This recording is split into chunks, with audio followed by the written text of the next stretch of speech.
So ಗೆಳೆಯರೆ, ಅಮೆರಿಕಾದ ಸ್ನೇಹ ಮತ್ತು ದ್ರೋಹ ಎರಡು ಬಹಳಷ್ಟು ದುಬಾರಿಯಾಗಿರ್ತದೆ. ರಷ್ಯಾ ಮತ್ತು ಅಮೆರಿಕಾದ ಪ್ರಸ್ತುತ ಪರಿಸ್ಥಿತಿಯೊಂದಿಗೆ ಈ ಹೇಳಿಕೆಯು ಸಂಪೂರ್ಣವಾಗಿ ಹೊಂದಿಕೊಳ್ಳುತ್ತದೆ. ಇವತ್ತಿಗೆ ರಷ್ಯಾ ಮತ್ತು ಅಮೆರಿಕ ಭಾರತದ 5th generation fighter jet program ಮತ್ತು 114 ಮಲ್ಟಿ ರೋಲ್ ಫೈಟರ್ ಏರ್ಕ್ರಾಫ್ಟ್ಗಳ ಒಪ್ಪಂದಕ್ಕೆ ಸಂಬಂಧಿಸಿದಂತೆ ಮುಖಾಮುಖಿಯಾಗಿವೆ.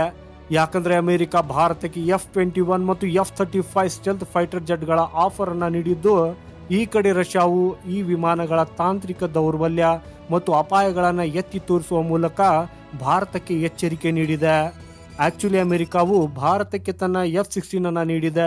ಈಗ ಅದನ್ನು F-21 ಹೆಸರಿನಿಂದ ಪ್ರಮೋಟ್ ಮಾಡಲಾಗ್ತಾ ಇದೆ. ಹಾಗೂ F-35 ಸ್ಟೆಲ್ತ್ ಫೈಟರ್ ಜೆಟ್ನ ಪ್ರಸ್ತಾಪವನ್ನು ಕೂಡ ಕೊಡಲಾಗಿದೆ.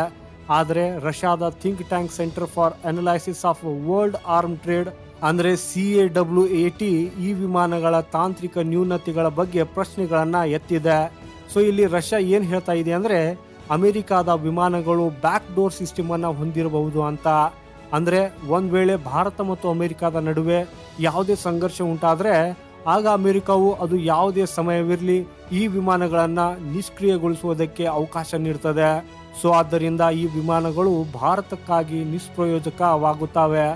ರಷ್ಯಾದ ಈ ಹೇಳಿಕೆಯು ಭಾರತಕ್ಕೆ ಒಂದು ಗಂಭೀರ ಎಚ್ಚರಿಕೆಯಾಗಿದೆ. ಯಾಕಂದ್ರೆ ಈ ಅಪಾಯ ಭಾರತದ ಭದ್ರತೆಗೆ ದೊಡ್ಡ ಪ್ರಶ್ನೆಯನ್ನ ಹುಟ್ಟಾಕುತ್ತದೆ. ಹಾಗೂ ಇದನ್ನ ಇತಿಹಾಸದಲ್ಲಿನೂ ಕೂಡ ನೋಡಲಾಗಿದೆ. ಅಂದ್ರೆ ಅಮೆರಿಕವು ತನ್ನ ರಫ್ತು ಮಾಡಿದ ಆಯುಧಗಳಲ್ಲಿ ಬ್ಯಾಕ್ಡೋರ್ ತಂತ್ರಜ್ಞಾನವನ್ನ ಸೇರಿಸಿರುವುದನ್ನ. ಇದರ ಉದ್ದೇಶ ಆಯುಧಗಳನ್ನ ತಮ್ಮ ವಿರುದ್ಧ ಬಳಸೋದಕ್ಕೆ ಆಗಬಾರ್ದನ್ನೋ ಖಚಿತಪಡಿಸಿಕೊಳ್ಳುವುದು ಆಗಿದೆ. ಮತ್ತೊಂದೆಡೆ ಭಾರತಕ್ಕೆ ರಷ್ಯಾ Su-57 ಫೈಟರ್ ಜೆಟ್ನ 2 ಸೀಟರ್ ವರ್ಷನ್ ಆಫರ್ ನೀಡಿದೆ.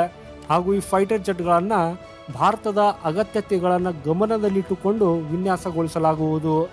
ಮೇಕ್ ಇನ್ ಇಂಡಿಯಾ ಉಪಕ್ರಮದ ಅಡಿಯಲ್ಲಿ ಈ ಪ್ರಾಜೆಕ್ಟ್ ಅನ್ನ ಕಾರ್ಯಗತಗೊಳಿಸಬಹುದು. ಇದು ಜಂಟಿ ಅಭಿವೃದ್ಧಿ ಮತ್ತು ಸ್ಥಳೀಯ ಉತ್ಪಾದನೆಯನ್ನ ಒಳಗೊಂಡಿರಲಿದೆ. ರಷ್ಯಾದ ಎಕ್ಸ್ಪರ್ಟ್ಸ್ ಅವರು Su-57 ತಾಂತ್ರಿಕವಾಗಿ F-35 ಗಿಂತ ಉತ್ತಮವಾಗಿದೆ ಅನ್ನೋದನ್ನ ಹೇಳ್ತಾ ಇದ್ದಾರೆ.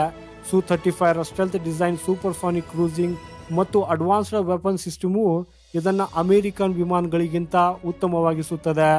ಭಾರತದ ಡಿಫೆನ್ಸ್ ಇಂಡಸ್ಟ್ರಿಯನ್ನ ರಷ್ಯಾದ ಈ ಆಫರ್ ಸ್ವಾವಲಂಬನೆಯಾಗಿ ಮಾಡುವುದಕ್ಕಾಗಿ ಸಹಾಯ ಮಾಡ್ತದೆ. ಹಾಗೆ ನೋಡೋದಾದ್ರೆ ಭಾರತಕ್ಕೆ ಇದು ಕಠಿಣ ನಿರ್ಧಾರವಾಗಿದೆ. ಯಾಕಂದ್ರೆ 114 ಫೈಟರ್ ಜೆಟ್ಗಳ ಡೀಲ್ ಭಾರತಕ್ಕೆ ಇದು ಕೇವಲ ಒಪ್ಪಂದವಲ್ಲ, ಅದನ್ನು ಹೊರತು ರಾಜತಾಂತ್ರಿಕ ನಿರ್ಧಾರ ಅಂತ ಅಂದುಕೊಳ್ಳಲಾಗುವುದು. F-21 ಮತ್ತು F-35 ಅನ್ನ ಟೆಕ್ನಿಕಲಿ ಮುಂದುವರಿದಿರುವಂತಹದ್ದನ್ನೋದನ್ನ ಪರಿಗಣಿಸಲಾಗಿದೆ. ಆದರೆ ಅದರ ವಿಶ್ವಾಸಾರ್ಹತೆಯ ಮೇಲೆ ಪ್ರಶ್ನೆಗಳು ಬರ್ತಾ ಇವೆ. Su-57 ತಾಂತ್ರಿಕವಾಗಿ ಪ್ರಬಲವಾಗಿದ್ದು ಭಾರತದ ಅಗತ್ಯತೆಗಳಿಗೆ ಇದು ಅನುಗುಣವಾಗಿರ್ತದೆ. ಇದನ್ನು ಹೊರತು ರಷ್ಯಾದೊಂದಿಗಿನ ಭಾರತದ ಹಳೆಯ ರಕ್ಷಣಾ ಸಂಬಂಧಗಳು ಮತ್ತು ನಂಬಿಕೆಯು ಈ ಒಪ್ಪಂದವನ್ನ ಇನ್ನಷ್ಟು ಬಲಪಡಿಸುತ್ತದೆ. ಆದಾಗ್ಯೂ ಏನೇ ಆದರೂ ಭಾರತಕ್ಕೆ ಈ ನಿರ್ಧಾರವು ಅಷ್ಟು ಸುಲಭವಾಗಿರೋದಿಲ್ಲ. ಅಮೆರಿಕದ ವಿಮಾನಗಳು ತಾಂತ್ರಿಕವಾಗಿ ಉನ್ನತ ಮಟ್ಟದಂತೂ ಆಗಿದೆ, ಆದರೆ ಅವುಗಳ ಸಂಭಾವ್ಯ ದೌರ್ಬಲ್ಯಗಳು ಮತ್ತು ಷರತ್ತುಗಳು ಕಳವಳಕ್ಕೆ ಕಾರಣವಾಗಿವೆ. ರಷ್ಯಾದ ವಿಮಾನಗಳು ವಿಶ್ವಾಸಾರ್ಹ ಆಗಿದ್ದು ಭಾರತದ ಪರಿಸ್ಥಿತಿಗಳಿಗೆ ಸೂಕ್ತವಾಗಿವೆ. ಹಾಗಾಗಿ ಈಗ ಭಾರತವು ತನ್ನ ಭವಿಷ್ಯದ ಗುರಿಗಳು ಮತ್ತು ಸ್ವಾವಲಂಬನೆಯನ್ನು ಗಮನದಲ್ಲಿಟ್ಟುಕೊಂಡು ಯಾವ ರೀತಿಯ ನಿರ್ಧಾರಗಳನ್ನು ತೆಗೆದುಕೊಳ್ಳುತ್ತದೆ ಅನ್ನೋದನ್ನ ಕಾದು ನೋಡಬೇಕಾಗಿದೆ. ಸೊ ಗೆಳೆಯರೇ, ಇದರ ಬಗ್ಗೆ ನಿಮ್ಮ ಅಭಿಪ್ರಾಯ ಏನು? ಭಾರತ ಯಾರನ್ನ ನಂಬಬೇಕು? ಅಮೆರಿಕವನ್ನ ನಂಬಬೇಕಾ ಅಥವಾ ರಷ್ಯಾವನ್ನ ನಂಬಬೇಕಾ? ಖಂಡಿತ ನಮಗೆ ಕಮೆಂಟ್ ಮಾಡೋದ್ರ ಮೂಲಕ ತಿಳಿಸಿ. ಈ ರೀತಿಯ ಭಾರತಕ್ಕೆ ಸಂಬಂಧಪಟ್ಟಂತ ಮಾಹಿತಿಗಳಿಗಾಗಿ ಈ ವಿಡಿಯೋನ ಲೈಕ್ ಮಾಡುತ್ತಾ ಚಾನೆಲ್ ಸಬ್ಸ್ಕ್ರೈಬ್ ಮಾಡುವುದನ್ನ ಮರೆಯದಿರಿ. ವಂದೇ ಮಾತರಂ. ಭಾರತ್ ಮಾತಾ ಕಿ ಜೈ.